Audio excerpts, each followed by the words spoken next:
Le chakra racine, alors c'est le premier chakra, il va être relié à tout ce qui est stabilité, enracinement, instant présent, sentiment de bien-être, d'être là. En fait, quand on a un chakra racine bien équilibré, on est bien, on est là, on est dans l'instant présent, mais on arrive aussi à pouvoir être créatif, à rêver, tout ça. Ça, c'est quand il est bien...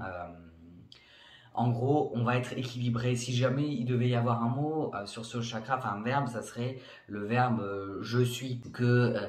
En gros, on sait qui on est bien dans notre basket, on est bien là où on est bien dans notre vie et on est dans cet instant présent. Ça ne veut pas dire qu'il peut pas y avoir des difficultés, mais en tout cas, on est bien, on arrive, voilà, on a les pieds sur terre, sans être complètement englué dans la boue non plus.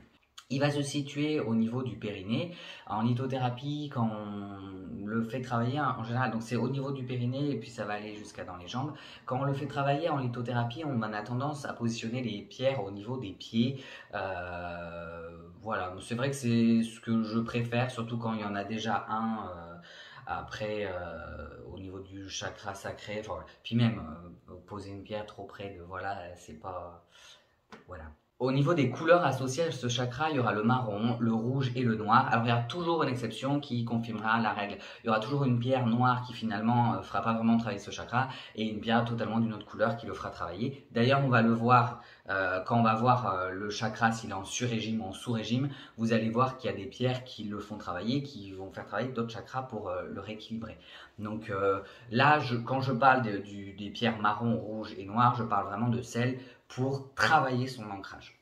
Donc si votre chakra racine est en suractivité, donc vous êtes vraiment là pour le coup, c'est trop présent, vous allez avoir tendance à être résistant au changement, aux idées nouvelles, aux changements dans votre vie, tout ça, ça va être difficile pour vous.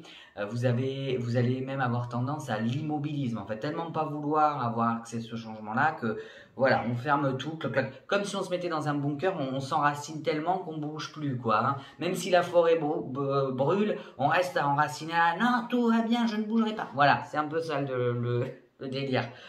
Si jamais vous voulez faire travailler donc le chakra pour l'alléger, pour le rééquilibrer, et que vous êtes dans ce côté-là avec cette tendance à l'immobilisme, à cette résistance aux autres idées, à voilà, presque devenir fermé d'esprit, si jamais il y a ça, vous pouvez aller le faire travailler en allant trouver des pierres ou faire des activités. Donc il faudra aller travailler le chakra numéro 7 et le chakra numéro 6. Donc le chakra couronne et le chakra du troisième œil. Vous pouvez utiliser des pierres violettes, bleues, blanches aussi. Vous aurez l'améthyste, le lapis-lazuli, la sodalite, la lépidolite, la sélénite, le cristal de roche, toutes ces pierres-là. Donc il y en a d'autres. Hein. Donc toutes ces pierres-là qui vont aller... En fait, vous allez faire comme une balance. Si jamais vraiment là, votre ancrage, vous allez aller...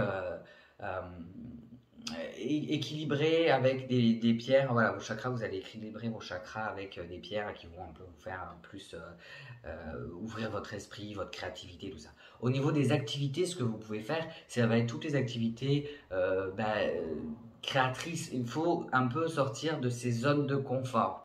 Peut-être partir en voyage, même si c'est pas loin, mais prévoir un truc pour bouger un peu, pour se changer de cet immobilisme. Mais voilà, après, si on n'aime pas voyager, je dis pas voyager à l'autre bout de la terre, ou ça peut même être, voilà, c'est pas forcément quelque chose, ça peut être aller se balader aussi, aller dehors, se balader, s'aérer, se laisser rêver aussi, accepter d'être un peu dans la rêverie et se poser et juste, voilà, rêver.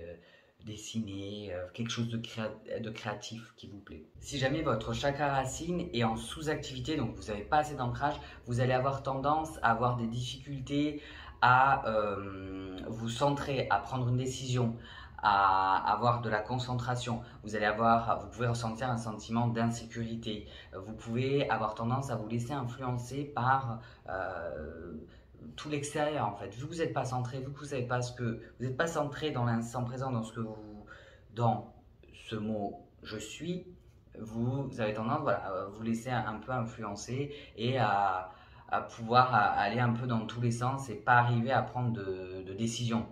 Donc là, pour le rééquilibrer ce chakra, on va aller utiliser donc les pierres marron, rouge, noires. Il y aura la tourmaline, le bois fossile. Vous pouvez avoir le jaspe rouge. Il y a le grenat, mais le grenat, pour moi, ça peut être une pierre qui peut être énervante.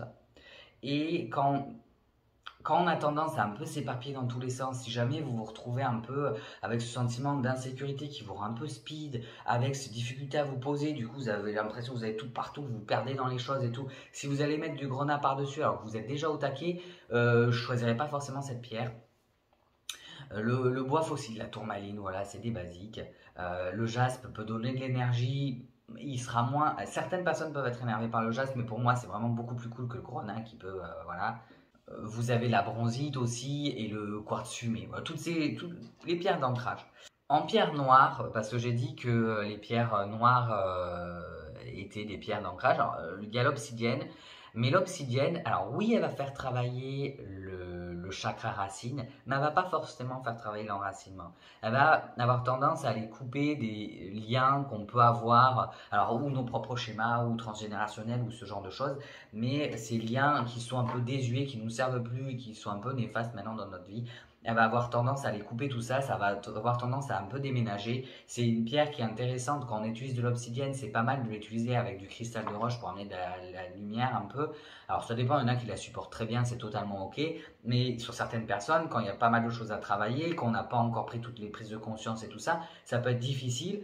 Et c'est une pierre, oui, qui va faire travailler le chakra racine, mais pour moi, c'est une pierre noire qui ne fait pas forcément travailler l'ancrage. Même justement, ça peut être intéressant de l'utiliser avec une pierre d'ancrage positive. Du style bois fossile, tourmaline, voilà, parce qu'elle va couper les vieux liens, l'obsidienne, et avec une pierre d'ancrage basique pour rester pour aller s'ancrer dans le moment présent et dans le je suis maintenant, je me découvre, je sais qui je suis, j'apprends à savoir ce que j'aime, ce que je veux et à vivre dans cet instant présent. Les activités que vous pouvez faire si vous avez le chakra racine en sous-activité, donc si vous voulez vous ancrer, c'est tout ce qui va être balade en forêt encore, comme tout à l'heure, hein, j'avais dit ça aussi, c'était en sous-régime, mais ça aérait. Le jardinage, vous êtes en contact avec la terre. Le sport aussi, ça va vous défouler, vous poser, ça va vous aider à vous reconnecter. Il y a tous les exercices de respiration, de méditation, voilà, tout ce genre de choses. Des choses qui vont vous calmer, vous recentrer. Donc sport, méditation, jardinage, balade entouré de la nature, c'est pas mal. Donc ça sera tout pour le chakra racine et la prochaine fois je parlerai du chakra sacré. Voilà, à bientôt.